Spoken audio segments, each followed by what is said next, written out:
Boa noite, gente. Estamos aqui na nossa última aula. A gente estava conversando aqui nos minutos anteriores. Que tempo precioso que tem sido.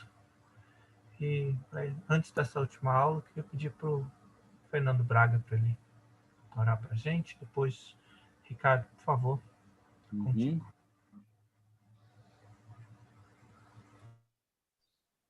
Pai, muito obrigado pelo dom da vida, obrigado pelo dia, obrigado por essa oportunidade que o Senhor nos dá, de a gente estar reunido mais uma vez para aprender.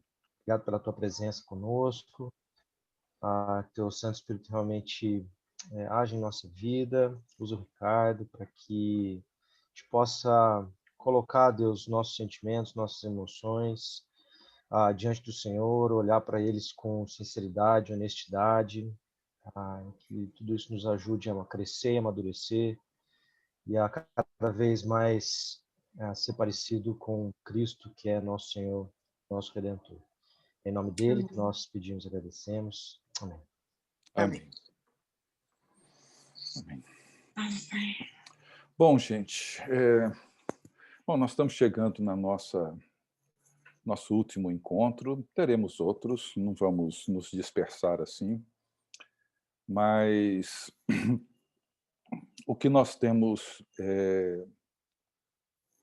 conversado, refletido, considerado nessas 4 semanas é a importância dessa estrutura, pensamentos transformados, emoções redimidas. E nessa ordem.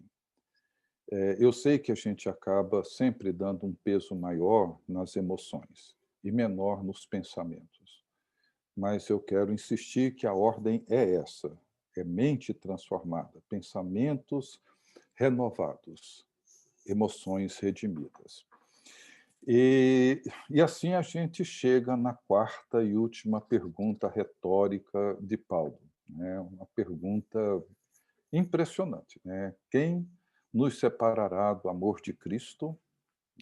Quem nos separará do amor de Cristo? E eu acredito que talvez, se não todos nós, quase todos nós, acreditamos que o sentimento que mais nos desestabiliza emocionalmente e espiritualmente é essa sensação de que nós não somos amados. Ou, pelo menos, não somos amados como gostaríamos de ser amados, né? Então,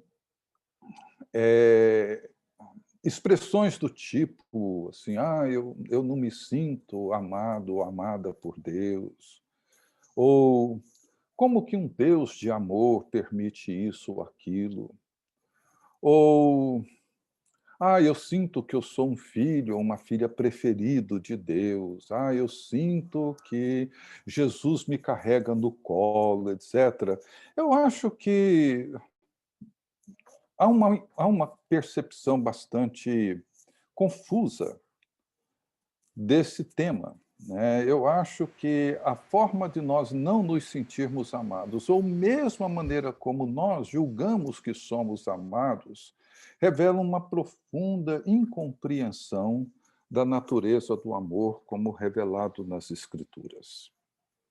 Então, tanto aquelas pessoas que se sentem assim, a menina dos olhos de Jesus, ou aqueles que se sentem excluídos do amor de Jesus, ambos provavelmente refletem uma profunda incompreensão da natureza bíblica cristã de amor. E daí muita confusão emocional e espiritual surge em torno desse sentimento confuso. Tá? Então, provavelmente nada tem mais poder de nos desestruturar espiritualmente, emocionalmente, do que esse sentimento, essa sensação de que não somos amados ou que somos amados do jeito errado. E esse é um princípio, e inclusive um sentimento ou uma emoção, podemos colocar dentro desse conceito, mas é um princípio vital, crucial, para a experiência humana de um modo geral, mas particularmente para a experiência espiritual de todos nós. E principalmente num período, num tempo, onde os nossos relacionamentos tornaram-se extremamente frágeis e a nossa cultura tornou-se tão narcisista e tão individualista, egoísta, etc., tão autocentrada, em virtude, como eu disse na primeira aula, da forte influência da cultura terapêutica no século XX, onde nós desenvolvemos todo esse auto autorrealização, autossatisfação, autoestima, etc., etc. E o Steve Jobs, que fundou a Apple, pegou esse espírito do nosso tempo e criou o iMac, iPod, iPhone, não sei o que lá, porque é tudo voltado para mim, é tudo voltado para o que eu quero, para o que eu desejo, para o que eu sinto, e etc. Mas eu queria que a gente pensasse, antes de mais nada, em fazer a seguinte pergunta: de que amor Paulo está falando? Bem, obviamente, ele está falando do amor de Cristo. Quem nos separará do amor de Cristo? Mas o conceito de amor que os cristãos do primeiro século tinham, e Paulo particularmente tinha, seria o mesmo conceito de amor que eu e você temos hoje? Quando Paulo fala do amor de Cristo, teria Paulo em mente a mesma coisa que passa pela minha mente, pela sua mente? Eu imagino que não. Posso falar por mim. A influência da cultura grega na compreensão cristã de amor continua sendo ainda um obstáculo para entender o sentido bíblico de amor. Continua. Isso sem falar nos sentimentos líquidos, né, usando a expressão de Bauman, né, que caracterizam, né, a nossa cultura pós-moderna. Eu estava me lembrando, enquanto preparava para essa conversa de hoje, de um amigo meu aqui de Brasília. Ele até já mudou, não está mais em Brasília, aposentou-se, foi embora. Mas há muitos anos atrás, numa reunião de grupo pequeno, de estudo bíblico, etc., o assunto era esse, não sei qual era o texto bíblico, mas depois de conversar, eu até pensei que tinha feito assim uma boa exposição do tema. Ele virou para o grupo e disse assim: olha, gente, eu não sei o que significa amar ou ser amado. Eu não sei o que é isso. Eu sei o que significa ser responsável, foi isso que os meus pais me ensinaram, e é isso que eu sou para com a minha família, para com os meus pais. E imagino que amar deve ser isso. Mas eu não posso dizer se eu amo a minha esposa, se eu amo os meus pais, se eu amo os meus filhos, porque eu não sei o que isso significa. E esse depoimento sincero dele despertou nos outros participantes do grupo sentimentos parecidíssimos. E aí foi uma chuva de depoimentos da mesma natureza. Pessoas que sentiam basicamente a mesma coisa que ele sentia. Então, como nós vimos nas 3 primeiras perguntas retóricas de Paulo, a realidade, muitas vezes, ela é dura, é difícil. O sofrimento, a dor, o abandono, rejeição, tudo isso são experiências muito fortes e nos marcam de maneira muito forte. E sentimentos líquidos, e a diferença do líquido com o solo é que no líquido as moléculas elas se movimentam desordenadamente e no sólido não.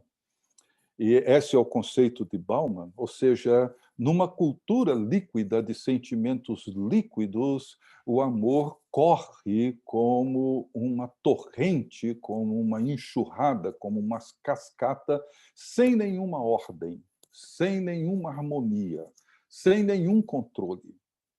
Então, nós temos a impressão de que as coisas que acontecem contra nós são mais fortes do que as que acontecem em nós. E carregamos essa sensação de que nos falta alguma coisa, de que somos culpados ou de que nunca alcançamos esse limite, nunca alcançamos esse status. Parece que a escada da vida da fé emocional, espiritual, é uma escada que a gente sobe, sobe, sobe. A hora que conseguimos olhar para cima, parece que triplicaram o número dos degraus, e parece que Deus está sempre lá em cima, esperando que a gente chegue lá, mas a gente nunca chega, e olhamos para cima e ele está sempre mais distante do que parecia no começo. E assim nós nos vemos julgados, acusados, condenados, carregamos grilhões pesadíssimos que nos impedem de caminhar, e tudo isso tem um poder enorme para nos desestabilizar. E esses problemas, eles, como eu tenho dito todas as semanas, eles existem, sempre existiram, existirão, não tem como impedi-los, não é possível negá-los, ou podemos até tentar. O que é necessário para que o crescimento emocional e espiritual aconteça é, de alguma maneira, ter a mente transformada para saber interpretar a realidade e responder a ela com a maturidade espiritual e emocional própria, adequada. Então, a pergunta de Paulo, ela é crucial. Quem nos separará do amor de Cristo? E todos nós aqui carregamos lembranças, memórias, de abandono, de abuso, violência, de insensibilidade, frieza, distância, solidão, incompreensão. Todos nós carregamos. E isso faz com que cada um de nós desenvolva o seu próprio mecanismo de proteção, de compensação, ora tornando-nos profissionais competentes, ora querendo estabelecer uma família que não será igual à família de onde eu vim, né, tentando ser alguma coisa que capture o interesse, a admiração de outras pessoas, e nos tornamos, de fato, pessoas habilidosas, admiradas, respeitadas, e nos sentimos falsamente amados, porque confundimos a admiração com amor, o que não é a mesma coisa, confundimos respeito com afeto, o que não é a mesma coisa. Outros, por sua vez, tornam-se pessoas violentas, rebeldes, cínicas, e talvez por não suportarem a rejeição, o abandono, levantam uma fortaleza ou criam um fosso em torno do seu castelo para se manterem protegidos emocionalmente das possibilidades de rejeição e de abandono. E é muito difícil discernir o coração humano e suas complexas reações aos diferentes dramas que nós enfrentamos. E nós vivemos no mundo, eu e você, vivemos no mundo, numa cultura, numa sociedade, numa igreja, onde esperamos muito e recebemos muito pouco. Muito pouco. Onde doamos muito, mas recebemos muito aquém daquilo que doamos. Esperamos muito dos nossos pais, dos nossos cônjuges, dos amigos, da igreja, de Deus, e facilmente nós nos decepcionamos com todos eles. E isso traz muita frustração e provoca sentimentos cada vez maiores de carência, de vazio, né? Então, nós nos sentimos assim, compreendidos, isso aumenta a nossa sensação de solidão, né? E isso eu converso muito com pastores, com colegas, assim, a solidão é uma companhia dos pastores, né? Não é a ausência de pessoas, mas o fato de nós nos sentirmos muitas vezes incompreendidos, né? E a solidão é uma marca de quem se vê incompreendido. E Paulo enfrentou tudo isso. E ele apresenta uma lista de situações e experiências que fariam com que muitos de nós, por muito menos, nos sentíssemos completamente abandonados por Deus. E depois de perguntar quem nos separará do amor de Cristo, então ele lista essas experiências, algumas, ele não lista todas as que ele viveu. E ele fala de perseguição, angústia, etc., Coisas que a gente sempre pergunta, como que um Deus que me ama permite que essas coisas aconteçam, né? E livros, trabalhos já foram escritos procurando responder a essa pergunta, um Deus bom que deixa coisas ruins acontecerem com pessoas boas, etc. Como conciliar o amor de Deus com o sofrimento, com a dor, com o abandono, com a rejeição, com a perseguição? Diante de fome, nudez, perigo, espada, tribulação, como é possível você se relacionar com um Deus de amor? Como? Até mesmo num período como a gente se vê privado de convívio social, como o que nós estamos vivendo agora, como que essa experiência, essa realidade se torna real para nós e para muitos de nós? É simplesmente impossível. E por isso o enorme desequilíbrio espiritual, por isso que tudo isso desestrutura a nossa vida e a nossa fé. No entanto, para Paulo, era possível ter uma vida estruturada, uma vida equilibrada, saudável, entre as diferentes tensões e angústias do dia a dia, e ainda assim continuar crendo no amor de Deus em Cristo Jesus. E é isso que ele relata. E mesmo diante de tudo que ele passou e as coisas que ele não menciona, como prisão, açoite, traição, abandono, rejeição, etc., ele vem e faz essa pergunta contundente: quem nos separará do amor de Cristo? O escritor falecido há pouco tempo, Dallas Willard, numa palestra que ele proferiu para um grupo de conselheiros nos Estados Unidos, ele deu o título, infelizmente, é um livrinho pequenininho que eu achei, comprei na Amazon, nunca vi ele em português, mas o título é Getting Love Right. Foi uma palestra que ele deu. E ele apresenta nessa palestra uma extraordinária compreensão do amor, biblicamente falando.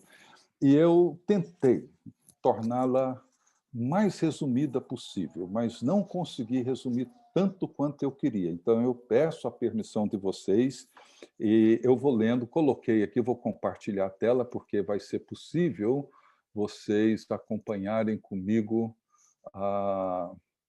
na tela a leitura. Então, são alguns poucos parágrafos dessa palestra dele. A palestra, claro, é bem maior, mas é uma definição de amor que eu acho que vai nos ajudar a dar um pouco mais de sentido ao que Paulo está falando. Então, ele começa dizendo o seguinte: o amor é uma condição do ser social encarnado preparado para promover o bem da vida humana que se encontra dentro de seu alcance de influência. É, então, uma disposição ou caráter, uma prontidão para agir de uma certa maneira, sob certas condições. Não é uma ação, nenhum sentimento ou emoção, nem, de fato, uma intenção. Embora dê origem a intenções e ações de um certo tipo, esteja associada a alguns sentimentos e resistente a outros. É essa compreensão do amor ágape como uma disposição geral do ser humano que, por si só, faz justiça aos ensinamentos de Jesus e Paulo e do Novo Testamento sobre o amor e nos dá uma ideia coerente de amor que pode ser alcançada na prática e implementado. E aí ele vai começar a descrever, a discorrer sobre esse amor. Então ele diz assim: esse amor é holístico. Não é algo que ligamos ou desligamos para esta ou aquela pessoa ou coisa. Sua orientação é para a vida como um todo. Ele permanece no bem, onde quer que seja encontrado, e o apoia em ação. O amor se nutre do certo e do belo. Paulo entendeu a falácia daqueles que dizem: eu simplesmente não consigo amar fulano ou beltrano. E aí eles param e desistem do amor. Ele sabia que eles estavam trabalhando no nível errado. Eles não deveriam tentar amar essa pessoa, mas tentar se tornar o tipo de pessoa que os amaria. Só assim, o ideal de amor pode se transformar em uma possibilidade prática reais. Nosso objetivo sob o amor não é amar esta ou aquela pessoa neste ou naquele tipo de situação, mas ser uma pessoa possuída pelo amor como um caráter geral da vida, seja o que for que esteja ou não acontecendo. Eu não venho para o meu inimigo e depois tento amá-lo. Eu vou até ele como uma pessoa amorosa. Vocês estão entendendo a diferença? Tá? Deixa aí aqui adiante. O amor, diz ele, não é uma torneira que pode ser aberta ou fechada à vontade. O próprio Deus não ama apenas a mim ou a você. Ele é amor. Ele é a vontade criativa para tudo o que é bom. Essa é a sua identidade. Explica porque ele ama as pessoas mesmo quando não está satisfeito com elas. Somos chamados e capacitados para amar como Deus ama. E aí eu estou chegando já no fim. O amor ágape não é, como muitos afirmam com certa frequência, desejo ou prazer. O desejo e os sentimentos geralmente têm uma natureza diferente do amor. E se não entendermos isso claramente, permaneceremos impotentes para entrar no amor e recebê-lo em nós mesmos.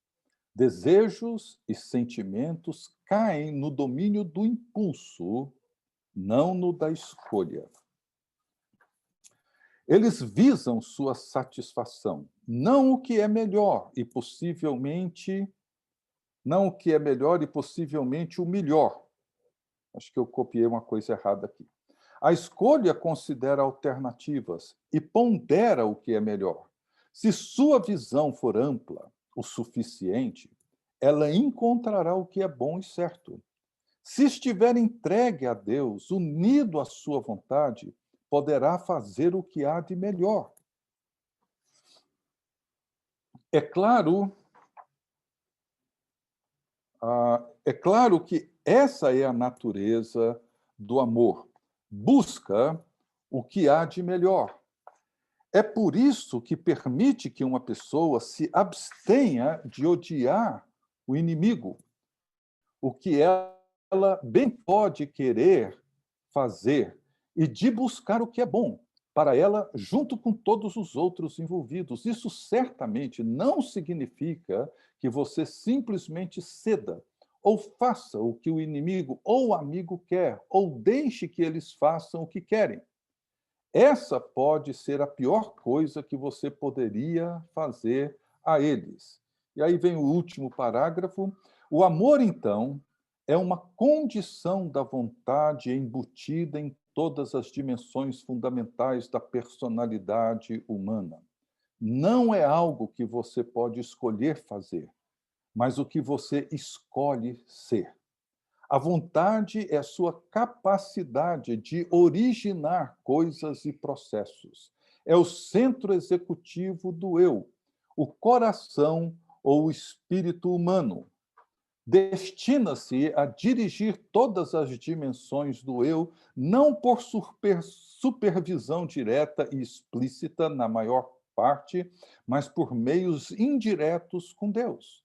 Essas dimensões fundamentais são a vontade, é claro, a mente com seus pensamentos e seus sentimentos, desejos e emoções, o corpo, as inter-relações sociais e a alma. É assim que Jesus expõe as dimensões do eu e do amor em Marcos 12, 29 a 31, quando ele fala do grande mandamento. Ok? Veja só, o que Dallas Willard coloca, e eu acho isso muito interessante, ou seja, a questão que envolve o amor não é algo que eu escolho fazer, mas o que eu escolho ser. E é nesse sentido que ele entende que é possível cumprir o mandamento de Jesus de amar os nossos inimigos. Como é que eu amo os meus inimigos? Tendo sentimentos e desejos puros, românticos? Não. É querendo o bem deles. Nesse sentido, você pode pegar a pessoa mais violenta, o pedófilo mais cruel, as pessoas mais difíceis e desejar o bem delas. Qual seja sua conversão. Desejar que elas se arrependam. Desejar que elas se voltem para Cristo e tenham uma vida nova. Ou seja, a pior pessoa, a criatura que mais te causa mal, e talvez essa pessoa seja até muito próxima de você, pode ser sua mãe, seu pai, pode ser seu filho, sei lá, pode ser um amigo seu de infância, não tem problema. Para ele, nós não escolhemos amar determinadas pessoas e não amar outras. Nós temos que decidir que tipo de pessoa seremos. E é assim que ele entende o amor de Deus. E em 2019, o professor Jason Lepojarvi, um finlandês, esteve aqui em Brasília a convite do Vocatio, deu um curso, ele fez o doutorado dele em C.S. Lewis, é considerado uma das pessoas que mais entendem da obra de C.S. Lewis, não dos livros que ele publicou, mas cartas e tudo aquilo que C.S. Lewis fez. Foi presidente da Sociedade Oxford, a Sociedade C.S. Lewis. Foi professor visitante lá no Regent. Hoje ele dá aula num seminário no Canadá, mas ele veio aqui, ficou um tempo conosco, foi uma experiência muito boa. E falou sobre C.S. Lewis e deu um belíssimo seminário a partir do livro Os Quatro Amores de C.S. Lewis. E ele trouxe uma definição de Lewis sobre amor, que é o resumo de tudo isso que o Dallas Willard diz. Ele fala assim, que amor... Deixa eu tentar diminuir isso daqui. Eu fico com medo de diminuir... Ah, não, aqui vai diminuir. Quer ver? Está aqui. Ele diz assim, que o amor é um compromisso apreciativo e responsivo que busca o florescimento e enriquecimento do outro. Amor é um compromisso apreciativo e responsivo que busca o florescimento e o enriquecimento do outro. Pegaram? Eu vou tirar aqui a tela e volto. Bom, amor é um compromisso apreciativo e responsivo que busca o florescimento e o enriquecimento do outro. Então, veja, gente, essa é a natureza do amor de Deus. O amor de Deus é um amor que busca o nosso florescimento, o nosso enriquecimento, o nosso crescimento. É um amor baseado numa aliança onde Deus se compromete a ser o nosso Deus. Nós nos comprometemos em ser o seu povo e ele, então, age por nós, nos concede tudo aquilo que nos é necessário, tira de nós todo fardo de culpa e condenação que carregamos e age para o nosso bem, inclusive nas provações. Como diz Tiago, a provação da fé é para o nosso amadurecimento. E aí a gente volta à pergunta de Paulo: quem nos separará do amor de Cristo? Será tribulação, angústia, perseguição, fome, nudez, perigo, espada? Quem? Então, Paulo, como João, e como esses caras assim, né, como C.S. Lewis, e como o próprio Dallas Willard, falando mais recentemente, e como Jason de Poyave, que ainda é uma pessoa muito nova, mas eles perceberam, veja o que uma mente transformada produz. Ou seja, o amor não é um sentimento que eu ligo e desligo. Não. Ele diz respeito ao caráter de Cristo em nós. Então, por exemplo, o Jason comentou isso na aula dele. Ele falou, por exemplo, você pode desejar o bem para uma pessoa perversa, violenta, e esse bem pode ser que essa pessoa passe um tempo de trás das grades, sendo julgada e passar um tempo presa. Isso significa que você está desejando o bem dessa pessoa e o bem de todas as outras pessoas em torno dessa pessoa. Isso não é problema. Não é problema. Por isso que muitas vezes a gente lê o Velho Testamento e quando vemos certas cenas assim um pouco violentas no Velho Testamento, nós nos assustamos. Mas é preciso ler, porque com essa lente romântica, influenciada pelo romantismo do final do século XIX, do século XX, que influenciou o nosso pensamento de uma maneira que até hoje isso marca a nossa vida, essa herança platônica, desse amor romântico, de gente que morre por amor, fica tuberculoso e entra em depressão por conta de amor. Esse conceito de amor não é ágape, não é o amor que a Bíblia ensina. Então, João, que é o apóstolo do amor, na primeira carta, no capítulo 4:16, ele traz a definição mais sublime, mais objetiva, mais clara de Deus, onde ele diz: Deus é amor. Ponto. Eu gosto da maneira como João define isso, né? Para ele, o amor de Deus, e se você lê a carta toda, principalmente o capítulo 4, você vai ver que ele não entende o amor de Deus em termos de sentimentos que Deus tem para conosco, mas pela compreensão que ele tem da natureza do próprio Deus. Deus é, ele não sente, ele é. Essa é a natureza divina. E essa afirmação, ela lança luz sobre a compreensão cristã de amor, principalmente do amor divino.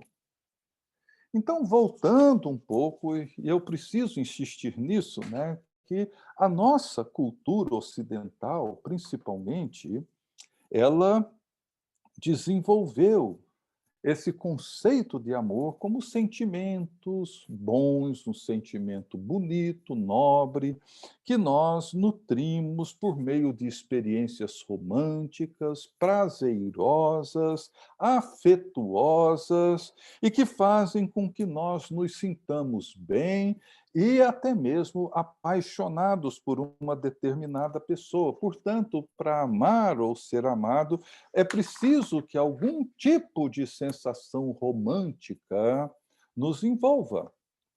E aí eu vejo que muitos cristãos, para eles, é importantíssimo afirmar.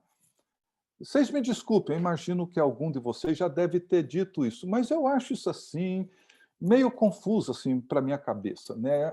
Eu me sinto assim apaixonado por Jesus. Eu sinto como se estivesse dançando com o rostinho colado em Jesus. Sabe, é meio infantil, é meio adolescente esse tipo de declaração. Você não vai encontrar na Bíblia nem no Velho, nem no Novo Testamento, ninguém dizendo isso. Aliás, são pouquíssimas as expressões de declaração de amor para com Deus. Nos Salmos tem uma, e eu não me lembro de muitas, assim, de cabeça eu não me lembro. Assim, quanto eu amo a tua lei, os teus mandamentos, os teus decretos, os teus juízos. Mas tem, se não me engano, o Salmo 16, fala eu te amo, ó Deus, e tal, mas são pouquíssimas as expressões na Bíblia que falam do nosso amor para com Deus enquanto ser que Deus é. Amamos a sua palavra, amamos os seus mandamentos, amamos os seus decretos. É isso que amamos, porque é isso que Deus é, e é assim que ele se revela. Mas a nossa cultura incutiu em nós, imprimiu dentro de nós, essa necessidade de ter algum tipo de sentimento romântico para com Deus, para com Jesus. E é claro que essas pessoas, quando não se sentem enamoradas de Jesus, sentem-se, obviamente, rejeitadas, abandonadas, esquecidas, deixadas de lado.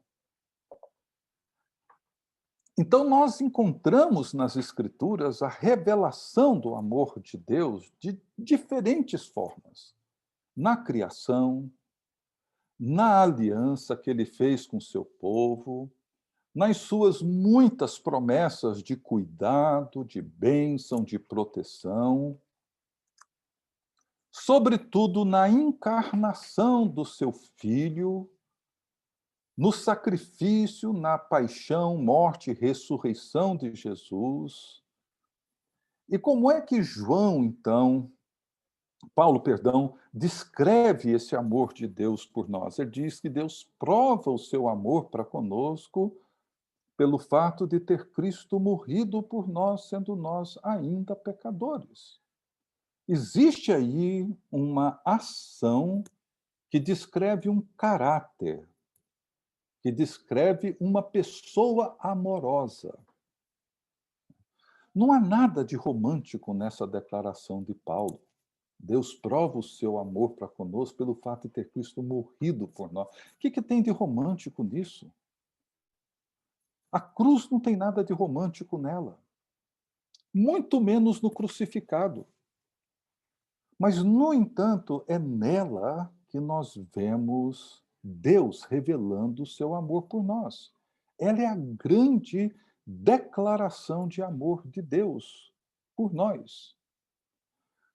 João também, na sua primeira carta, ele faz uma declaração magnífica. Eu, pessoalmente, gosto muito dela, quando ele diz assim: vede que grande amor nos tem concedido o Pai, a ponto de sermos chamados filhos de Deus.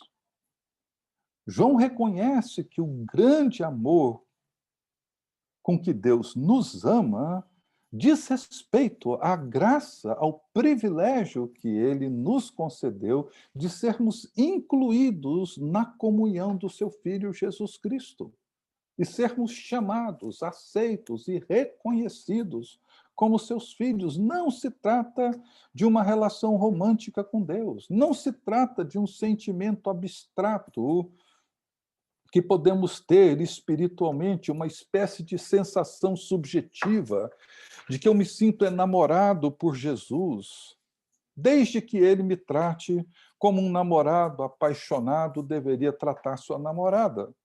O amor de Deus, no entendimento de João e de Paulo, envolve muito, muito mais do que um sentimento.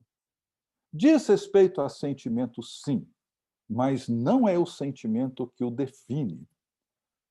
Para Paulo e para João, é uma condição real que nós alcançamos em virtude da iniciativa de Deus em nos conceder essa condição real de filhos e filhas, por meio da morte e da ressurreição de Jesus Cristo. Então, o amor de Deus é assim, ele é demonstrado na sua aliança para conosco. Esse pacto no qual Deus promete ser o nosso Deus, dentro de um relacionamento fiel, justo, amoroso. E Jesus firma esse pacto na cruz. E todas as vezes que nós sentamos na mesa da Eucaristia e tomamos o pão e o cálice, nós estamos lembrando desse fato. Ou seja, todo cristão que leva a Eucaristia a sério não deveria jamais duvidar do amor de Deus. Jamais. Porque o que fazemos na Eucaristia é exatamente isso. Esse é o meu corpo que é dado por amor de vocês. Esse é o meu sangue que é derramado por amor de vocês. É por isso que hoje, às vezes, eu brigo um pouco assim com muitos cristãos que vão se tornando meio antissacramentalistas, né? Eu venho aqui na minha fase mais... Ricardo, ficou mudo. Não sei, eu não fiz nada, gente. Tá, eu volto aqui. Falava dos cristãos sacramentalistas. Pois é, os cristãos hoje, muitos cristãos modernos, vão se tornando antissacramentalistas. E isso é uma negação da fé. Tem gente na minha igreja que acha que a ceia, eu vou se der, se não der, eu não vou. Mas não é nada assim que seja vital para a identidade cristã. Não, eu não acho que preciso ser batizado, afinal de contas, eu confesso que Jesus é meu Salvador, eu creio nele, e o batismo é uma formalidade. Gente, nada que Jesus instituiu é uma mera formalidade. Aquilo dali tem uma ação do Espírito Santo consolidando em nós uma consciência daquilo que somos. Tem umas entrevistas rápidas, curtas, com o John Stott, já bem velhinho, antes dele ir para a casa de idosos, que ele foi ali, ficou até o seu falecimento, mas ele já com seus 80 e tantos anos. Numa delas, o repórter perguntou para ele o que para ele era mais importante. A pergunta foi um pouco mais complexa do que isso, mas a pergunta era essa. Ele disse assim: para mim, não há nada mais importante do que o culto público. Esse momento em que, junto com o povo de Deus, com os anjos, os arcanjos e todos os santos, a igreja levanta a sua voz, reconhece a grandeza e a glória de Deus e anuncia a salvação em Jesus Cristo. Eu disse: não existe nada mais importante para mim do que isso. E aí perguntaram para ele: mas o que o senhor fez para se manter tão íntegro na sua fé até essa altura da sua vida? Ele pensou um pouco, ficou calado e disse logo em seguida: eu leio a Bíblia todos os dias, eu oro todos os dias, nunca faltei ao culto e nunca deixei de participar da Eucaristia. Se a gente olhou assim, essa conversa não foi da entrevista, essa outra. A gente estava numa roda com ele quando ele esteve aqui no Brasil. E aí ele disse assim, aquele grupo assim de gente mais jovem, assim, esperando que o John Stott ia dar aquela resposta teológica assim. Não. Falou: como é que o senhor se preservou assim, tão crente, tão... Eu leio a Bíblia, oro, vou na igreja e nunca falta a ceia. Só isso que eu preciso. Nada além disso. Mas a gente brinca com essas coisas, brinca com elas. Então, veja, o amor de Deus, que é revelado em Jesus, é um amor autodoado. Não é autocontido. Ele é autodoado. Ele é em favor de nós. É isso que a Eucaristia nos lembra, sempre. É o seu sacrifício voluntário. É a sua entrega na cruz. É a sua promessa fiel de que será o nosso Deus para sempre. E a maneira como ele nos tem, isso nunca muda. E ele mesmo disse que não fez isso por qualquer constrangimento. Ele fez isso espontaneamente. Ele se deu, porque era isso que ele queria fazer, e essa é a natureza dele. Ele se deu não é porque nós éramos bacanas, bonitos, inspirador. Não, ele se deu por nós por causa do nosso pecado, sem nenhuma garantia de que isso traria para ele alguma vantagem. Ele fez porque ele é amor. É por isso que ele amou. Então, o nosso problema, o meu problema, imagino que o problema de muitos, é que essa imagem do amor que vemos nos romances, até mesmo em novelas, em filmes, etc., isso está tão entranhado em nós, está tão presente, está tão enraizado dentro de nós, que nós já não sabemos o que é que significa amar ou ser amado. Não sabemos. Simplesmente não sabemos. O que nós esperamos é outra coisa. Por isso que eu digo que tem uma influência platônica muito grande, porque o que é que para mim significa amar? Significa um sentimento que eu tenho para com alguma pessoa, para com a minha esposa, para com os meus filhos, netos, um sentimento que eu tenho. Mas, no final das contas, diz respeito ao que eu sinto, não diz respeito a eles. É assim que muitos casamentos acabam, muitos relacionamentos e amizades desabam, porque diz respeito a mim. Então, a partir do momento em que eu não sinto mais aquilo que eu sentia antes por determinada pessoa, significa que eu não a amo mais, portanto, é hora de romper com esse relacionamento. Gente, isso não tem nada de cristão. Absolutamente nada. Isso é platonismo. Não tem nada a ver com Cristo. O amor que a Bíblia revela não diz respeito a mim, diz respeito ao outro, diz respeito ao desejo que eu tenho de promover o bem do outro. Então, essa percepção confusa que nós temos, ela traz muito sofrimento. Tem trazido muito sofrimento, muita dor, muita desilusão, muita frustração. Porque é comum nós não nos sentirmos amados. Muito comum. É muito comum diante do sofrimento, diante da dor, diante da desilusão, diante da perda, diante de uma crise, diante de uma enfermidade, diante de alguma coisa dolorosa, é muito comum nós não nos sentirmos amados, sobretudo por Deus, que é quem nós esperamos que reverta aquela situação, que corrija aquele problema. Então, uma vez que eu não tenho forças em mim mesmo para resolver aquele problema do desemprego, da enfermidade, da traição, seja o que for, então eu espero que Deus o faça. E como Deus não faz, então eu me sinto, em última instância, não amado por Ele. Não me sinto correspondido por Ele. E desisto, e me afasto. Então, quando alguém diz que não se sente amado por Deus, ele está simplesmente dizendo que aquilo que ele esperava receber de Deus numa determinada situação não foi o que ele recebeu. Então, ele rompe com esse relacionamento. E isso, gente, traz muito sofrimento, muita dor. Veja, eu não quero diminuir aqui o valor dos sentimentos românticos nas nossas experiências, principalmente humanas, conjugais, afetivas. Não.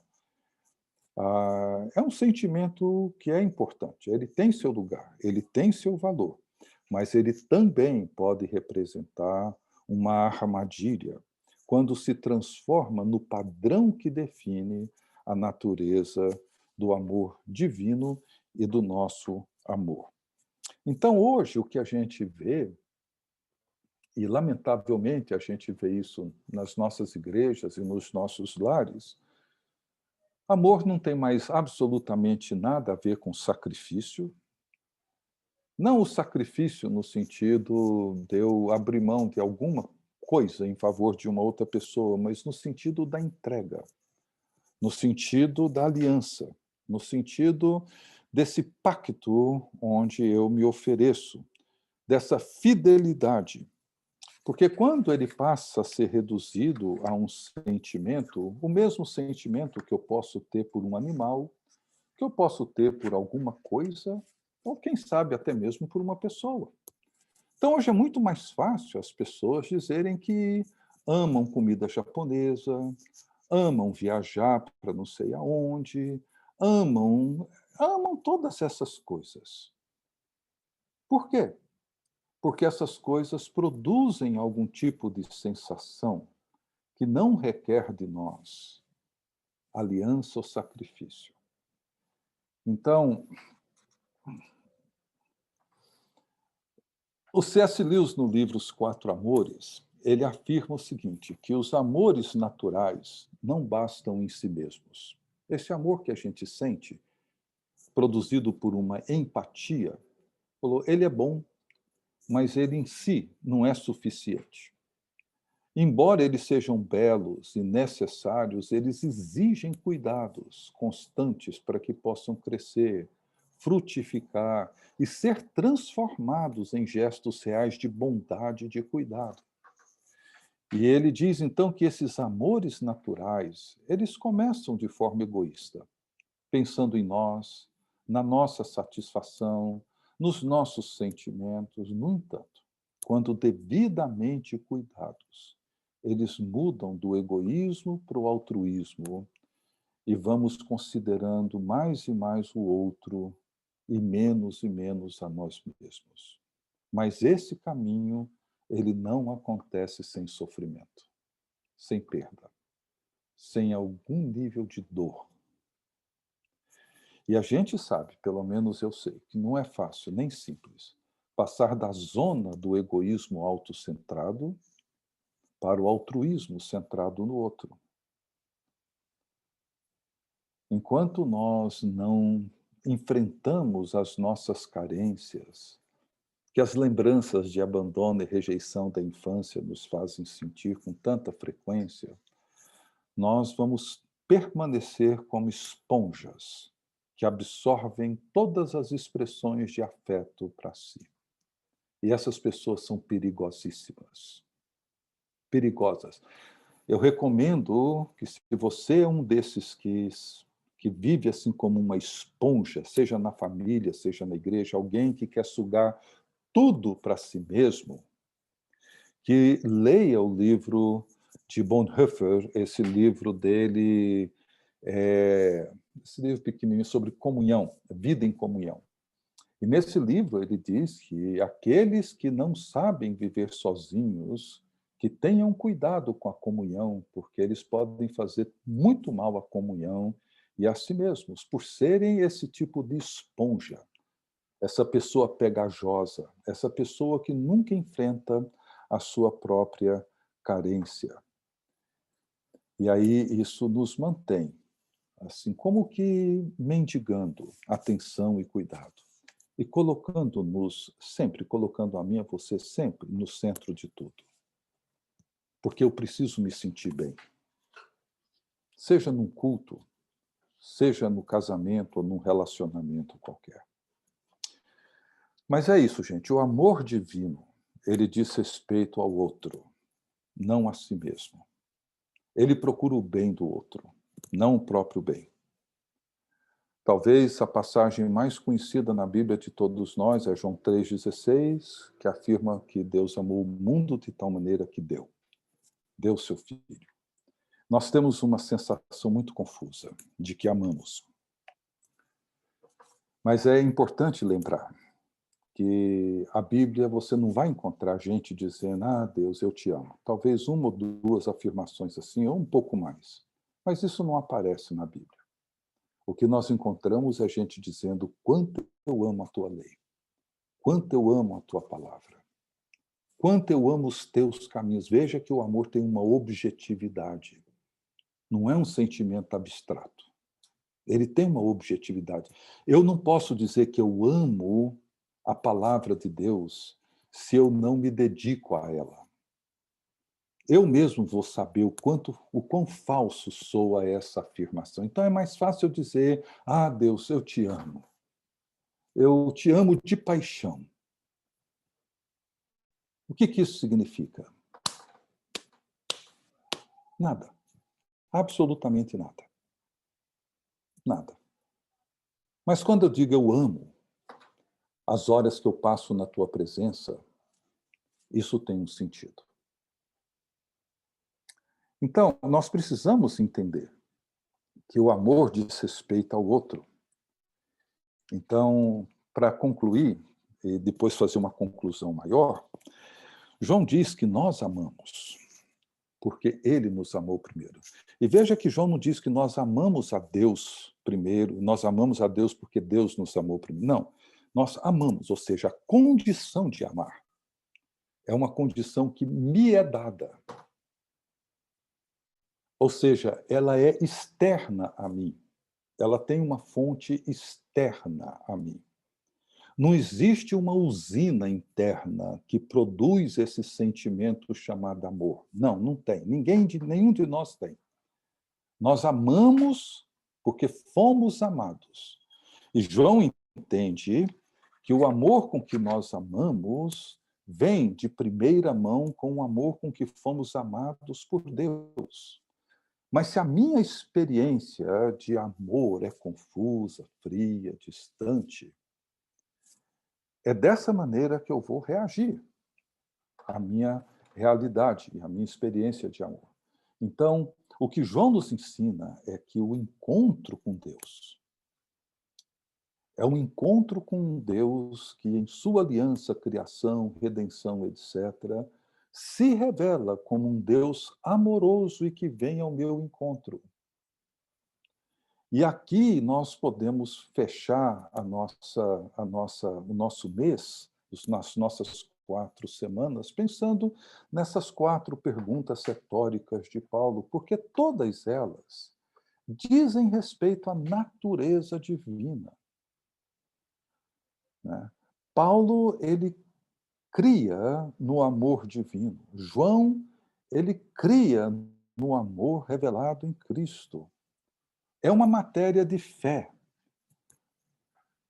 E porque Paulo cria nesse amor, ele pergunta: quem nos separará do amor de Cristo? Quem? Quem ou o que pode mudar a natureza de Deus? Quem ou o que tem o poder de fazer com que Deus deixe de ser Deus? Essa é a pergunta de Paulo.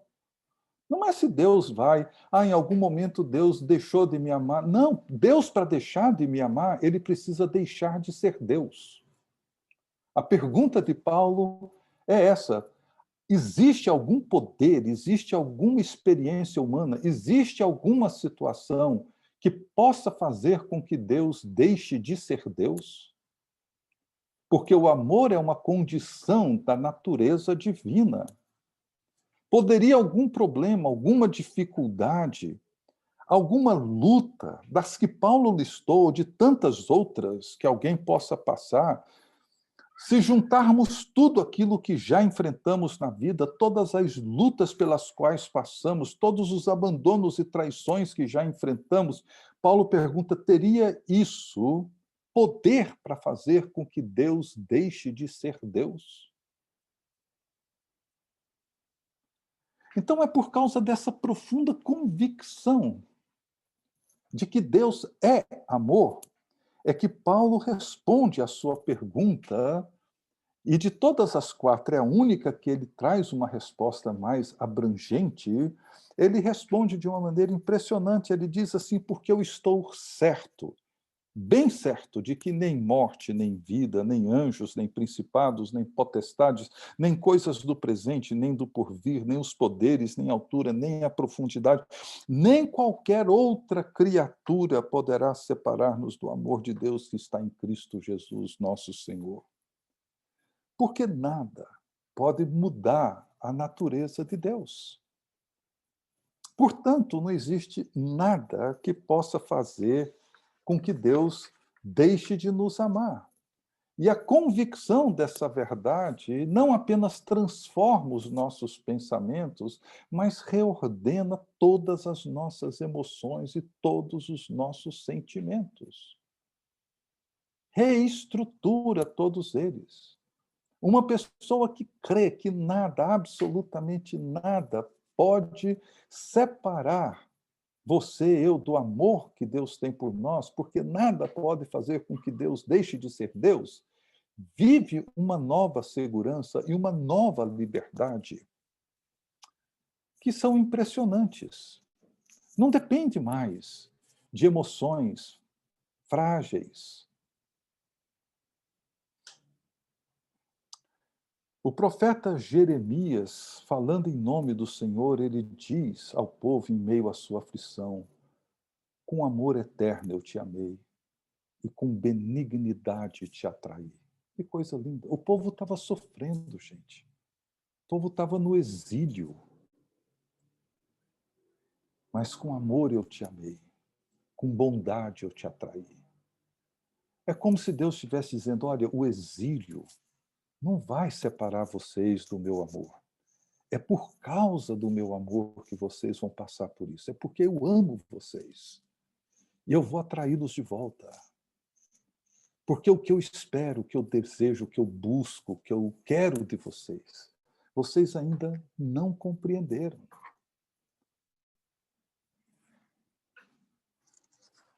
Então, quando nós entendemos isso, as nossas reações mudam.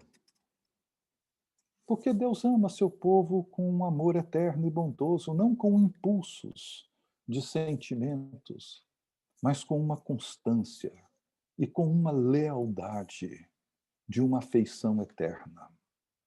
Gente, é difícil a gente entrar nesse mundo, mas não é impossível. Não é. Nós temos que quebrar muitos paradigmas da nossa cultura. Bom, deixa eu pular aqui e fazer uma rápida conclusão.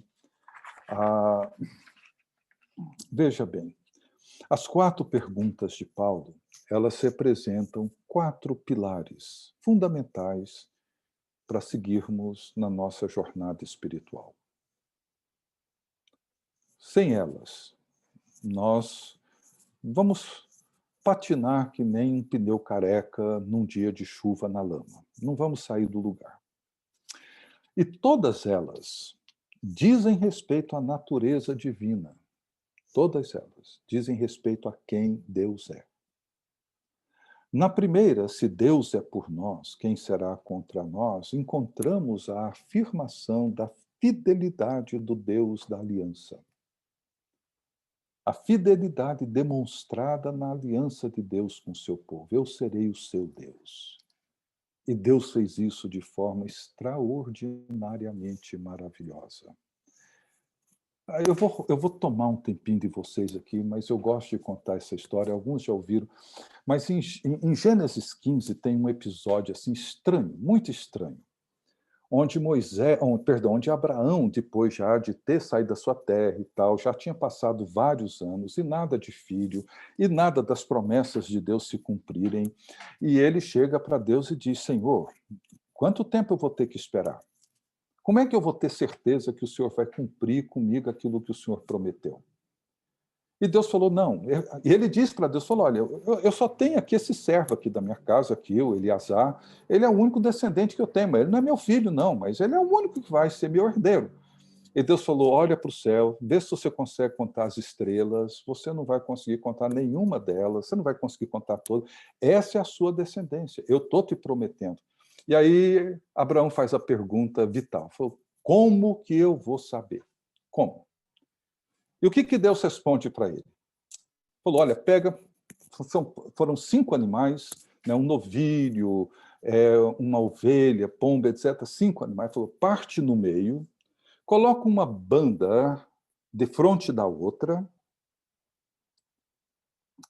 e depois você vai caminhar no corredor onde o sangue escorre, das 2 bandas desses animais.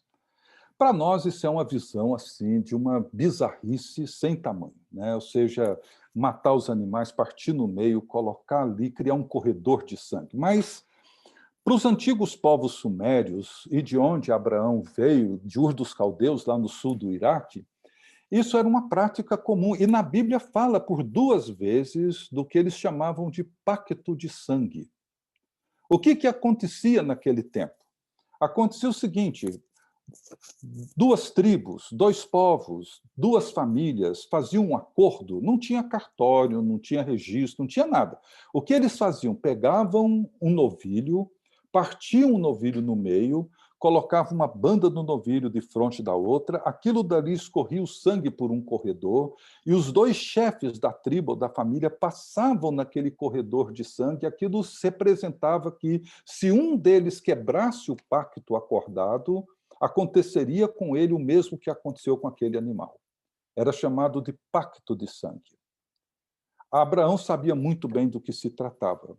Partiu os animais, colocou ali e criou o corredor de sangue. Só que Abraão ficou esperando o dia inteiro, enxotando os urubus o dia inteiro e nada.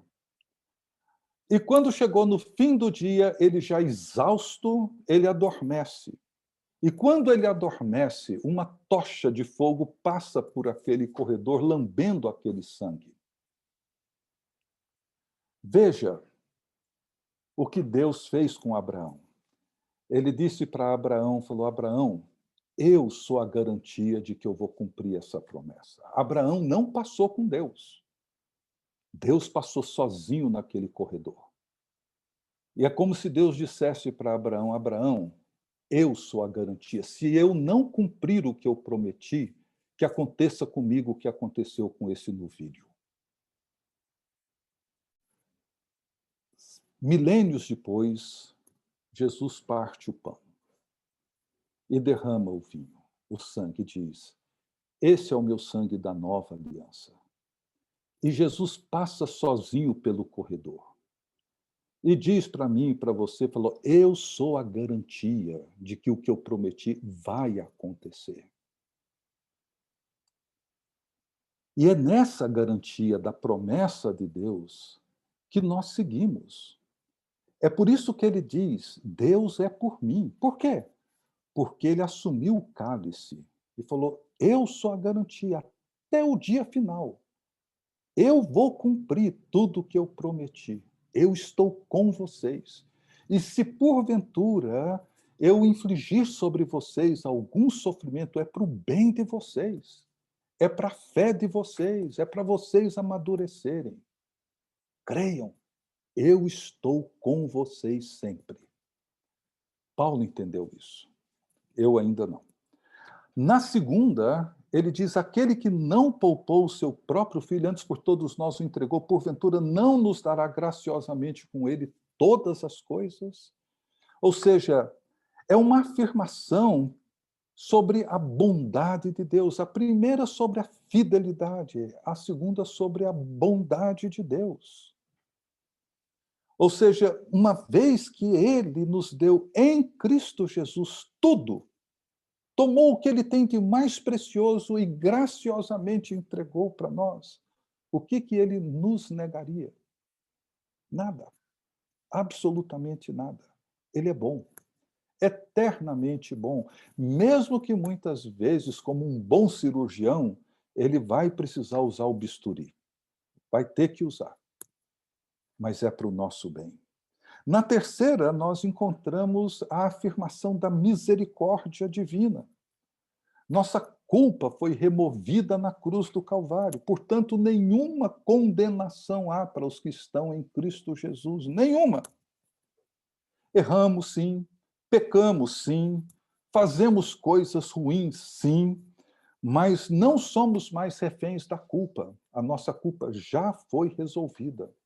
E todas as vezes que erramos, voltamos para o mesmo lugar de sempre. E tratamos a nossa culpa da mesma forma como ela foi removida definitivamente no Calvário. Ou seja, a misericórdia de Deus, ela não muda. E, por fim, Deus é amor.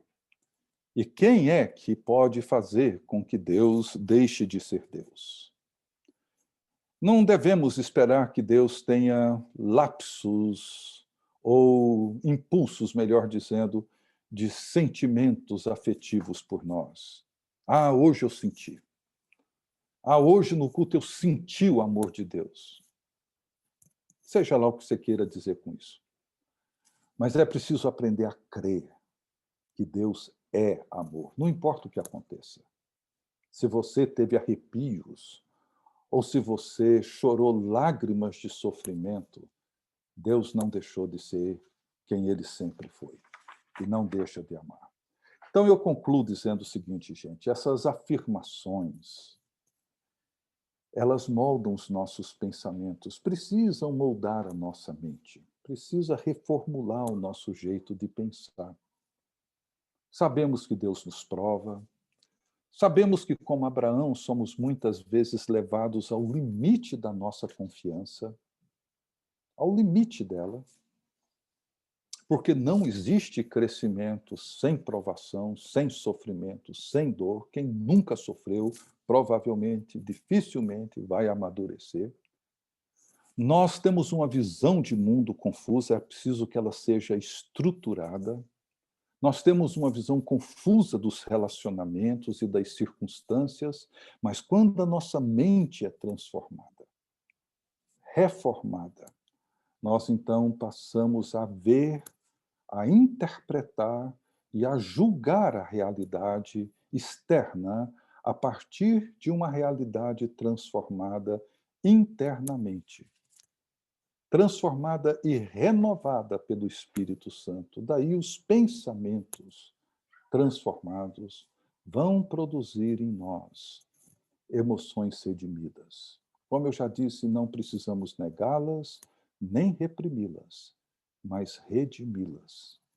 Permitir que elas sejam percebidas de uma outra ótica, por uma outra percepção. Coisas ruins, decepções acontecem e acontecerão. Sofremos golpes duros ao longo da vida. A fé não irá nos proteger desses golpes, mas ela nos oferece um jeito de olhar para eles, interpretá-los, julgá-los e viver de forma digna do Evangelho de Jesus Cristo. Desculpa, gente, ter avançado tanto tempo, mas assim agradeço a paciência de vocês e temos tempo ainda para conversar, tá bom? O André vai abrir o microfone de vocês e a gente pode conversar. A gente vai pensar se te perdoa. Fique em paz. Obrigado, Ricardo. Eu que agradeço, André. E agradeço a todos vocês pela paciência. O pessoal está falando que você pode avançar mais tempo aqui, todo mundo te tranquilizando. Antes de colocar as perguntas, eu queria fazer um apelo a todos vocês de que vocês respondam o questionário que a gente compartilhou sobre a avaliação do curso, sobre a possibilidade de novos cursos no semestre que vem. E reforçar a nossa gratidão a vocês, a participação, o apoio na divulgação. Reforçar o convite também para os cursos que estão acontecendo e estão para acontecer. A gente começou o Vocatio essa semana, tem todo um programa para esse semestre, tem outros 2 cursos do pastor Ricardo nessa área da espiritualidade. Então, se você tem interesse, quer colaborar na divulgação, quer convidar pessoas, né? Algumas igrejas fizeram grupos para participar juntos, foi super legal acompanhar isso e ter o feedback de algumas comunidades locais. Então, depois, por favor, escrevam para a gente. Essa ajuda é super bem-vinda, tanto em oração quanto na divulgação. Algumas pessoas que às vezes perguntam também como que o CCE funciona. O CCE tem funcionado a partir desses cursos, tem funcionado a partir de doações de mantenedores. Então, se você tiver o intuito de abençoar, se você quiser colaborar com esse projeto, entre em contato com a gente depois, a gente vai ficar feliz em ajudar, em compartilhar com você como fazer isso. Só reforçando o que o André acabou de dizer, passando a próxima semana, na outra, acho que dia 18, se não me falha a memória, nós começamos um outro curso desse tipo, né, sobre formação espiritual. Esse próximo é sobre discernimento. É um tema delicado, assim, mas é um tema bonito, um tema assim, muito desafiador. Inclusive, o tempo todo a gente precisa tomar determinadas decisões, né? E E nem sempre é simples, e nem sempre nós encontramos muita clareza em alguns assuntos, como gostaríamos de encontrar, assim, na forma como nós vamos decidir. Mas, assim, o curso vai ser baseado em 4 autores cristãos. Como eu já disse na semana passada, Walter Hilton, que foi um inglês, viveu no século XIV, um escritor muito estimado na Inglaterra naquela época. Depois Inácio de Loyola, que foi o fundador da Companhia de Jesus, dos jesuítas, que talvez dos movimentos religiosos foi o que mais se dedicou a esse tema do discernimento. E depois Jonathan Edwards, que foi um filósofo e um grande pregador no século XVIII, e o Wesley, John Wesley, fundador do metodismo.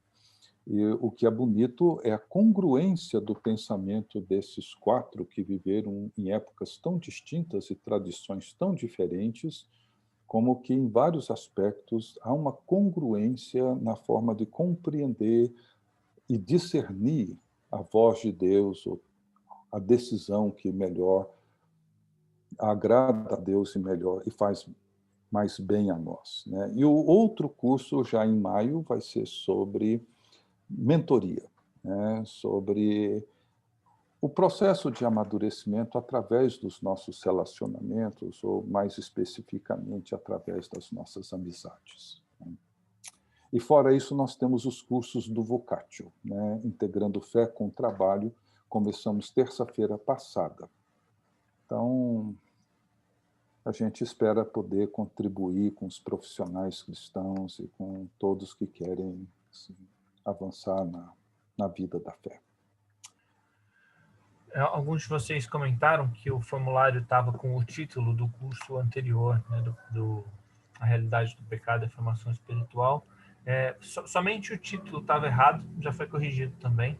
O link é o mesmo, eu vou encaminhar ele de novo lá no grupo. Então, eu reforço, por favor, preencham, ajudem a gente dessa forma. Bom, Ricardo, eu vou abrir os microfones do pessoal, mas algumas perguntas já chegaram. Eu queria colocar elas para vocês. A primeira pergunta foi uma pergunta da Rosirene, e ela pediu para que você falasse um pouco mais sobre o amor enquanto aliança, sacrifício e entrega. Essa foi a pergunta dela, falar um pouco mais sobre aliança, sacrifício e entrega. E eu queria acrescentar um elemento, né, ali de João 14, né? Se você pudesse comentar também o amor como obediência. Então...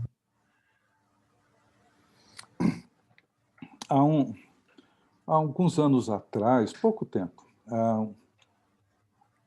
um amigo que eu conheci, ele veio aqui no Brasil e conversando com ele, ele me fez uma pergunta, Rosirene, assim, dessas que a gente não para pensar, né? Ele me perguntou se eu cria que o amor de Deus é incondicional.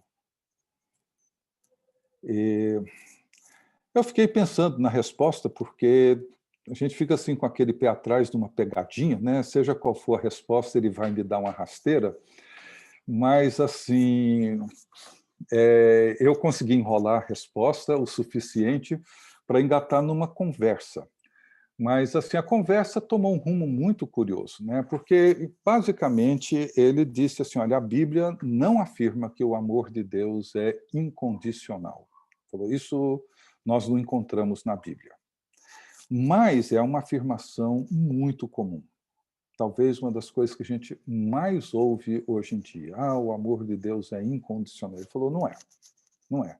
Uma vez que Deus odeia o pecado, o amor dele não pode ser incondicional. O amor dele é fiel, o amor dele é leal, o amor dele é bondoso, é misericordioso, mas não é incondicional. A graça é incondicional, mas o amor não.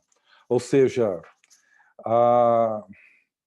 isso tem provocado assim muito sofrimento para muita gente quando pensa num amor incondicional do tipo assim, daquele pai que nunca disciplina o filho, nunca diz não, sempre passa a mão na cabeça, e hoje nós queremos um Deus que seja assim, democrático, né? Que atende às demandas de todos os segmentos da sociedade, que faz as vontades de todas as pessoas, etc., etc. Isso não é o amor bíblico. Portanto, quando a gente pensa num amor que envolve aliança, envolve entrega, envolve sofrimento, envolve doação, etc., nós temos que voltar a considerar a natureza bíblica desse conceito do ágape, né? Se não me engano, são 4 ou 5 palavras gregas que são traduzidas na Bíblia por amor, né? Mas a que descreve esse amor caridade, que na versão revista e corrigida, por exemplo, 1 Coríntios 13, ele usa a expressão caridade, não amor. Eu sempre preferi a Almeida atualizada por falar de amor, mas hoje eu entendo que a corrigida, embora eu não seja um biblista, mas eu tenho a impressão de que ela traduz melhor o conceito de ágape como caridade, que é o amor devotado ao outro, do que como amor no sentido platônico que nós absorvemos. Então, o amor, assim, a caridade, na caridade não existe medo, etc., etc. Ou seja, a caridade é o amor dedicado ao outro. Então, assim, esse amor que envolve entrega, a melhor forma de eu poder tentar responder isso, embora aqui não vai ser possível, esse vai ser um dos cursos que a gente quer dar num futuro breve, é sobre a Trindade. Ou seja, como que é o amor dentro da comunhão trinitária, né? É como aquela gravura de Rublev, que se usa muito, onde ele pintou as 3 pessoas da Trindade usando aqueles amigos lá, naquela experiência lá com Abraão e tal, mas ele pinta onde os 3 estão olhando um para o outro, ninguém olha para si, né? E é sempre um amor voltado para o outro, nunca para si. Os antigos, aí, acho que, se não me engano, foram os pais da Capadócia, o André já citou um hoje, o Gregório de Nissa, o Gregório Nazianzeno, eles criaram uma expressão para isso, que foi a palavra pericórese, ou pericorese, uma palavra que eles criaram, uma palavra grega que eles criaram, onde, para tentar descrever a Trindade, onde, embora cada pessoa da Santíssima Trindade seja singular e tenha uma identidade, elas estão de tal forma envolvidas uma na outra que você não as vê como seres separados e solitários, você vê como um único e indivisível Deus. E a palavra que eles criaram para isso é a pericórese, que é a participação ou a interpenetração de um no ser do outro, de tal forma que nenhum existe, vive de si mesmo e para si mesmo, mas todos vivem pelo outro. Então, assim, o Deus cristão é um único e indivisível Deus, que se revela em 3 pessoas distintas, Pai, Filho e Espírito Santo. Mas quem é o Pai, senão aquele a quem o Filho revela? Ou seja, o Pai só é o Pai porque ele tem um filho. E esse filho o revela. Ele depende do filho para ser conhecido. O filho é o filho eterno do Pai.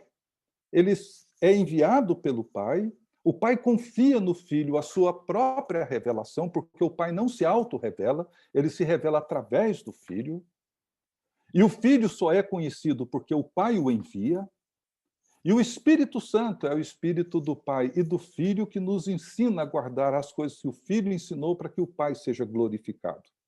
Então veja que nenhuma das pessoas da Santíssima Trindade tem uma identidade ensimesmada, voltada para dentro de si, buscando a sua própria autoafirmação ou a sua autoglorificação. Ou seja, cada uma das pessoas da Trindade estão voltadas para o outro e vivem pelo outro e para o outro. E o Dr. Houston usou uma imagem bonita, mas aí já não são de 3, são só de 2, né? Ela é incompleta para isso, mas é a imagem daquelas danças nas Olimpíadas de Inverno, onde tem aquela patinação no gelo, onde é feita com duplas, né? Se você tirar o parceiro, a patinação de qualquer um dos dois solitariamente, ela fica completamente sem sentido. Mas quando você junta os dois, a beleza, a simetria, a harmonização é tão completa que você percebe toda a beleza daquela dança. Tem um autor, eu não gosto muito dele, às vezes ele diz umas coisas assim que eu não consigo concordar muito com ele, mas ele fala da Trindade como essa dança, e fala da pericórese como essa dança. É uma dança onde você nunca vai ver nenhum dos 3 sobressaindo. Você vai ver apenas um único e indivisível Deus. Esse é o princípio da aliança. Ou seja, quando nós somos chamados para dentro dela, nós somos chamados para participar de uma natureza de amor autodoado, autossacrificado, em função do outro. Ou seja, nós entramos para dentro dessa comunhão trinitária para oferecer ao Pai, por meio do Filho, no poder do Espírito Santo, a nossa adoração e a nossa oferta.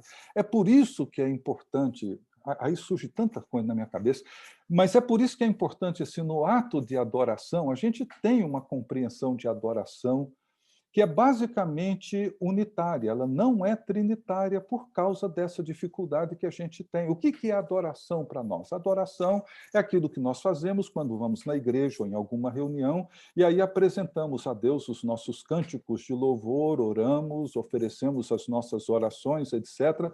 Fazemos isso porque Deus ordenou que fizéssemos, mas no final das contas, é o que eu faço para Deus. E a adoração trinitária não é isso. A adoração trinitária é a nossa participação na obra que Cristo fez, pelo poder do Espírito Santo, para adorar o Pai. Por isso que a única oferta que Deus, o Pai, aceita é a oferta do seu Filho unigênito. Ele não aceita a minha, nem a sua. Como que nós podemos ofertar alguma coisa a Deus quando nós participamos da oferta do seu Filho? Como fazemos isso? Em obediência e entrega. Então, quando eu entro e participo da obra de Jesus, Jesus toma aquilo que fazemos em seu nome e pelo poder do Espírito Santo e apresenta aquilo a Deus. O único adorador é Jesus Cristo.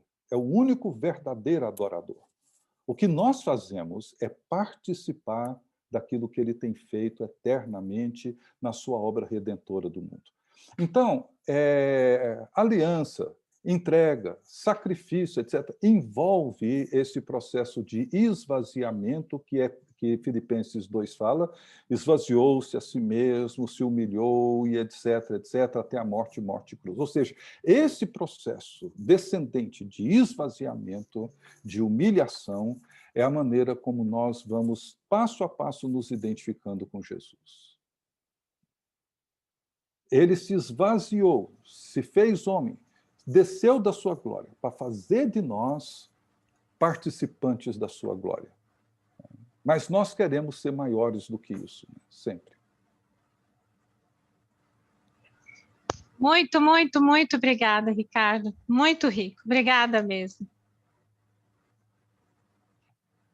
Eu vou colocar mais uma pergunta. A pergunta é da Paty, ela chegou.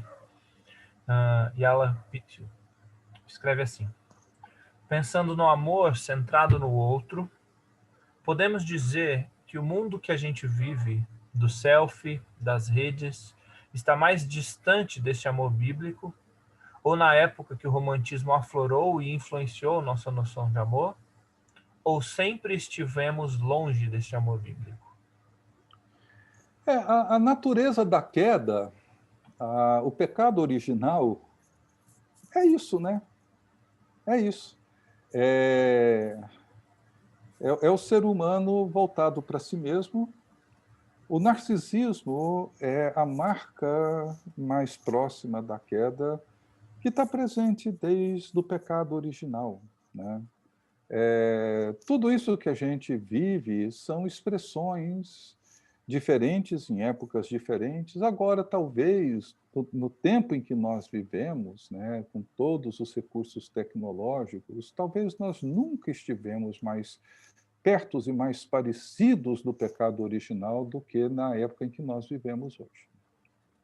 A divinização do self, essa forma como nós nos tornamos no nosso próprio Deus, talvez nunca foi tão evidente, tão forte, tão poderosa, culturalmente falando, como no tempo em que nós vivemos. Então, sim, o romantismo, enquanto movimento filosófico, trouxe assim, uma influência muito grande, mas assim, são movimentos que respondem a outros, né? Assim, o intelectualismo, o racionalismo, que veio do iluminismo, secou, né, toda a emoção, secou todo o afeto humano, né? Então surge esse movimento, primeiro na Europa, depois espalha aí para o mundo ocidental todo, né? Onde começou com os nacionalismos, né? Com essa idolatria nacional, né? Os nacionalismos que chegou na primeira metade do século passado, com movimentos como o de Mussolini, de Hitler, e de tantos outros, do general Franco, né, esse nacionalismo que volta hoje, né, com uma força muito grande, né, com essas ideologias tão poderosas que a gente vê hoje, rachando igrejas, famílias, todo mundo brigando por isso, mas assim, é uma divinização de um movimento que nós acreditamos que trará a nossa redenção, né? Então, essas coisas crescem, né? Houve, da metade do século passado para cá, eu comentei, acho que na primeira aula, teve um apogeu, né? Assim, um apogeu da política, com um declínio da religião como elemento de salvação, um apogeu da cultura terapêutica e um declínio da religião, mas nisso tudo o que nós vemos são movimentos que respondem a outros movimentos e que os cristãos precisam saber interpretá-los, julgá-los e responder a eles a partir da mente transformada. É por isso que Paulo teve um papel muito grande, porque, embora tendo sido criado aos pés de Gamaliel, ter sido treinado por um dos grandes filósofos e pensadores gregos do seu tempo, assim, de influência grega do seu tempo, né, embora sendo judeu, mas Paulo, com a sua conversão, ele consegue reagir à influência grega. Nossa, a carta aos Efésios é uma resposta, sim, impressionante de Paulo à influência grega. O conceito que ele tem de casamento no capítulo 5 é simplesmente uma revolução, embora muita gente interprete errado, achando que Paulo é um machista. Longe disso, Paulo ali é um grande revolucionário cultural. Mas fica para outra hora. Obrigada, pastor. Obrigada sempre. Eu que agradeço, Tati. Uma pergunta da Sandra também. Ela pergunta o seguinte: sobre amar ao próximo como a si mesmo. Como amar primeiro, se colocar como prioridade e, ao mesmo tempo, amar ao outro e servi-lo? Como se amar primeiro, se colocar como prioridade e, ao mesmo tempo, servi-lo? Eu não acho que a formulação do mandamento coloca, que ele diz assim, o primeiro é amar a Deus e depois ao próximo como a nós mesmos. Ele não coloca amar a Deus, depois amar a mim mesmo, depois amar ao próximo. É amar a Deus e ao próximo como a mim mesmo. Esse ao próximo como a mim mesmo, ele não estabelece aí uma escala. Primeiro eu amo a mim, depois ao próximo e depois a mim. Não. E temos que levar em conta que o que Jesus certamente tem em mente sobre amor Não é esse sentimento. Não é que eu preciso ter um sentimento positivo primeiro para comigo, para depois ter um sentimento bom para com o meu próximo. Não. Na verdade, uma coisa sempre trata e cura a outra. Porque, por exemplo, o grande problema que nós vivemos hoje, a inversão que nós vivemos, que a cultura produz em nós, é que nós amamos a nós e usamos a Deus e o próximo para isso. Invertemos os polos. O que eu faço?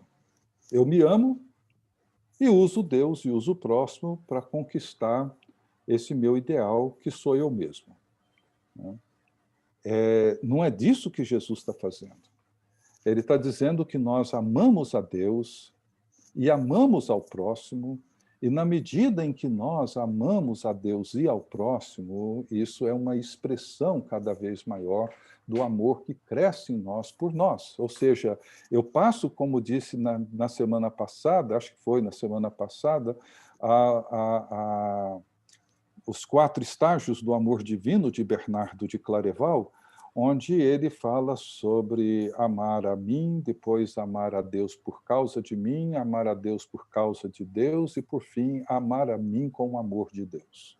Mas eu passo a amar a mim com o amor de Deus quando eu amo a Deus por ser Deus quem Deus é. Mas não existe, assim, uma lógica, uma equação, assim, do tipo, se você fizer a conta assim, assim, assim, assado, o resultado vai ser esse. Não existe isso. Não há uma relação necessariamente de causa e efeito o tempo todo.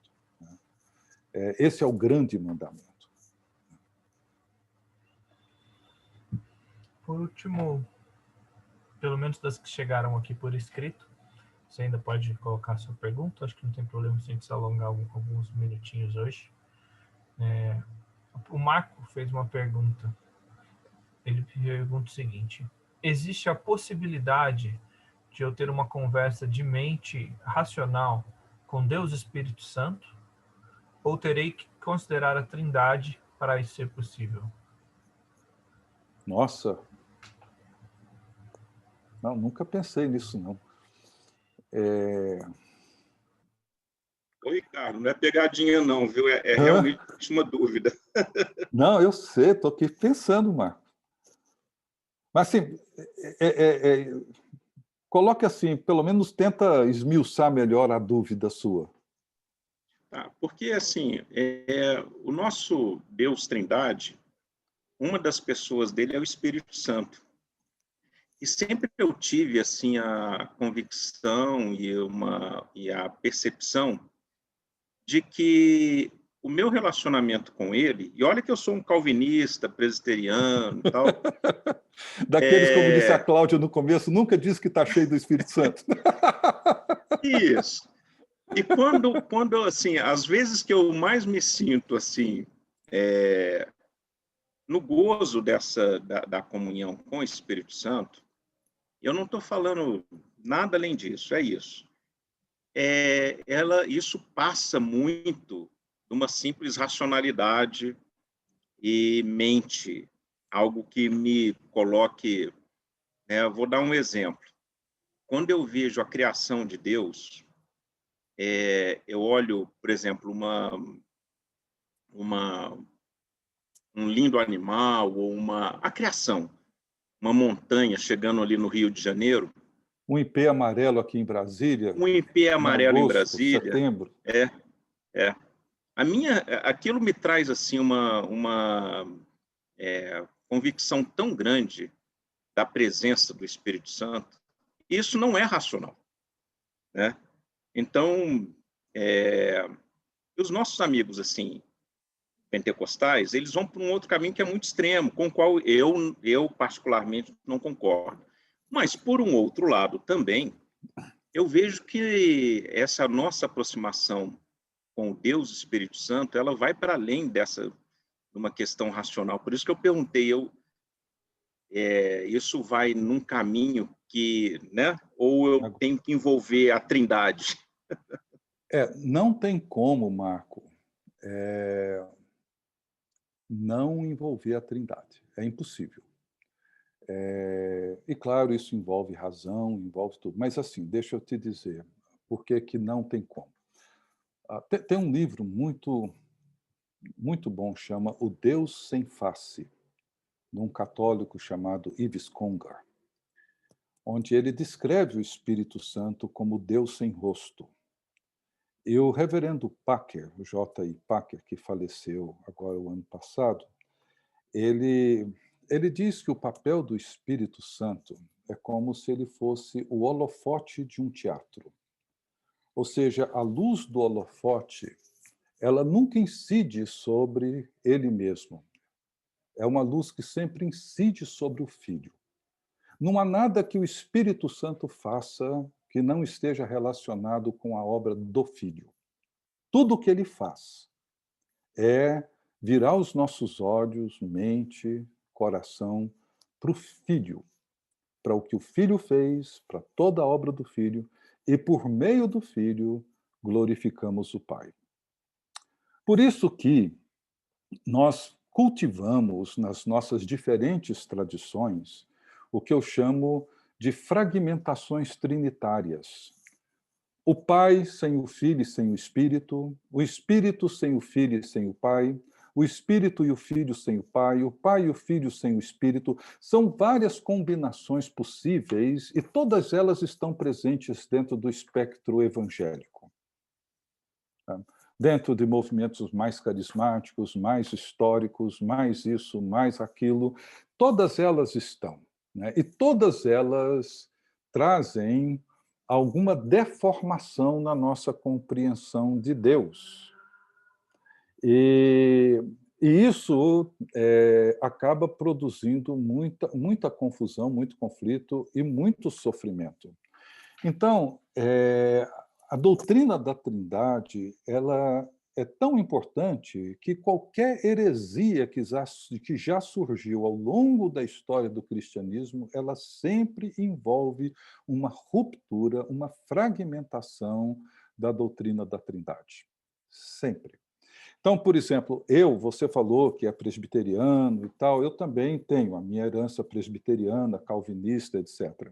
A Cláudia, minha irmã, no começo aqui, ela mencionou a dificuldade de dizer que é cheia do Espírito Santo e tal. Isso sempre, para mim, foi um problemão enorme, porque eu cresci, a minha adolescência e juventude foi dentro do movimento carismático, né, em Anápolis, depois Goiânia, e o movimento foi muito forte. E as pessoas perguntavam, você já foi batizado com o Espírito Santo? E eu sabia que se eu dissesse que sim, eu teria que falar em línguas. Se eu dissesse que não, eu precisava ser batizado para falar em línguas. Então eu acabei dizendo que nunca tinha sido batizado. E isso trouxe para mim marcas e feridas que me acompanham até hoje, né? Dificuldades que eu enfrento até hoje. No entanto, o que me ajudou a entender melhor isso foi quando eu comecei a me interessar pela doutrina da Trindade. E mais, eu descobri que foram pouquíssimos os livros sobre o Espírito Santo que descrevem a obra do Espírito Santo a partir de uma perspectiva trinitária. São pouquíssimos, muito poucos. E um que eu, inclusive, recomendo chama A Pessoa do Espírito Santo, escrito por Tom Smail, Tomsmail, que é um autor cristão. Ele foi presbiteriano e depois virou anglicano, ou vice-versa, não sei, mas ele liderou o movimento carismático na Inglaterra por mais de 20 anos, e depois ele começou a escrever alguns livros como quem, de dentro do movimento, faz uma crítica ao movimento carismático. E uma delas é essa obra, a outra não tem em português, chama The Forgotten Father, que diz que o grande problema dos carismáticos é que eles recuperaram a terceira pessoa da Trindade, mas perderam a paternidade de Deus, tornou-se um movimento órfão, né, que experimentou muito poder, mas sem a paternidade de Deus, tornaram-se perdidos como órfãos espirituais. Mas, assim, a doutrina da Trindade me ajudou a entender que nenhuma das pessoas divinas atua de si, por si e para si. Nenhuma. Nenhuma delas. Nenhuma delas. Se o Espírito Santo abre a sua percepção, sua visão, e você contempla uma obra da criação de Deus e se enche de gratidão e de louvor a Deus, é o Espírito Santo levando os seus olhos para entender a obra de Cristo na redenção, como Criador, inclusive, e na adoração. Ou seja, o Espírito nunca atua atraindo a atenção dele para si mesmo. Uma vez eu tive num congresso, e o congresso terminou assim, de uma forma magnífica. Assim, foi uma noite espetacular, daquela noite assim que você nunca esquece. Eu tenho até hoje guardado aqui comigo o cálice da ceia que foi celebrado naquela noite, de tão marcante que foi, né? E a hora que terminou, eu estava saindo, um senhor encostou do meu lado, e claro, devia ser um irmão carismático, pentecostal, e ele disse assim para mim: olha, foi uma noite muito abençoada, maravilhosa. Pena que o pregador não falou sobre o Espírito Santo, falou só sobre Cristo. Eu falei, mas era isso. É isso que o Espírito Santo faz, sabe? Quase que eu tentei entrar na cabeça dele. Falei, mas é isso que o Espírito faz, sempre. Né? Mas, assim, para nós, existe uma separação. Existe uma obra que é do Espírito Santo, que não tem nada a ver com Cristo, ou existe uma obra que é de Cristo e não precisamos do Espírito Santo, existe uma obra que é do Pai e do Filho, não precisamos do Espírito, ou existe uma obra que é do Espírito e do Filho, não precisamos do Pai. Ou seja, todas essas fragmentações, elas criam uma confusão espiritual de consequências que podem se tornar extremamente graves. Então, sim, a nossa linguagem precisa ser trinitária para nos referir a qualquer uma das pessoas divinas, porque é um e indivisível Deus. Um dia nós vamos tomar um café aqui e vamos conversar sobre isso, Marco. Está fechado, mas o dia que abrir a gente vai. Senti várias pessoas se convidando aqui para esse café. Tá, Baquerei, 111 Sul. Mas está fechado. Passei hoje lá na porta com meu neto, mas está fechado. Bom, gente, a gente vai encerrando. Mas foi... Obrigado de novo. Esse foi nosso curso. Foi muito, muito rico. Chegou um link aqui perguntando do livro. Se você puder colocar a pergunta por escrito, acho que vai ficar melhor. A gente queria agradecer demais a todos vocês. Queríamos estender o convite aí para estarmos juntos mais vezes. Queremos orar para que essa situação acabe e a gente possa marcar cafés em boas padarias logo.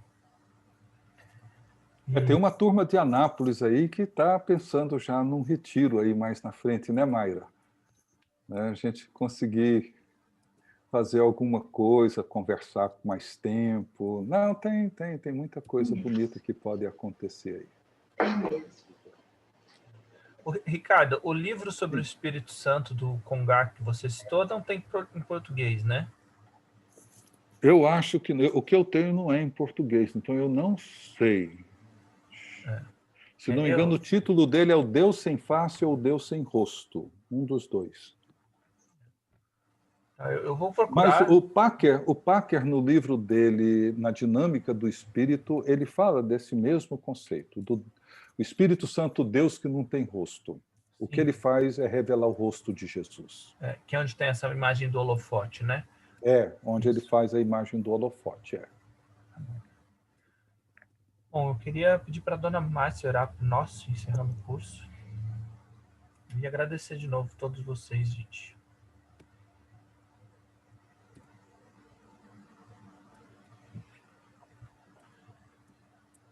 Eu acho que dona sou eu, né? Me desculpe, Márcia. Me chama só de Márcia. Ela já me repreendeu por isso uma vez. Eu estou lembrando da dona Regina, que teve que acostumar que é dona. Depois de uma certa idade, você vira dona. Tudo bem. Não sabe do que, né? Na idade que você já não é mais dono de nada, né? Senhor nosso Deus, nós te agradecemos imensamente por esse tempo que passamos agora juntos.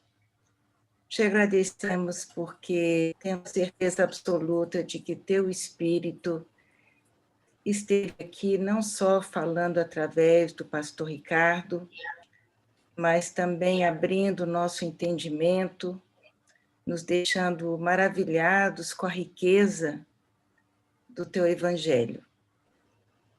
É tão rico que não dá para absorver tudo, e queremos te pedir que o Senhor continue trabalhando no nosso coração, nos dias que estão por vir, para que essas verdades possam ser sedimentadas no nosso coração e, sobretudo, que possamos compreender esse conceito do amor, algo tão difícil para nós dessa civilização, que possamos compreender que o teu amor é muito mais do que a gente imagina, e para a gente não sentir todas essas deficiências que são tão comuns na nossa vida.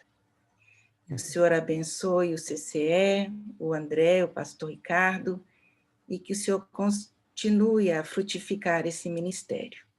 Em nome de Jesus, amém. Amém.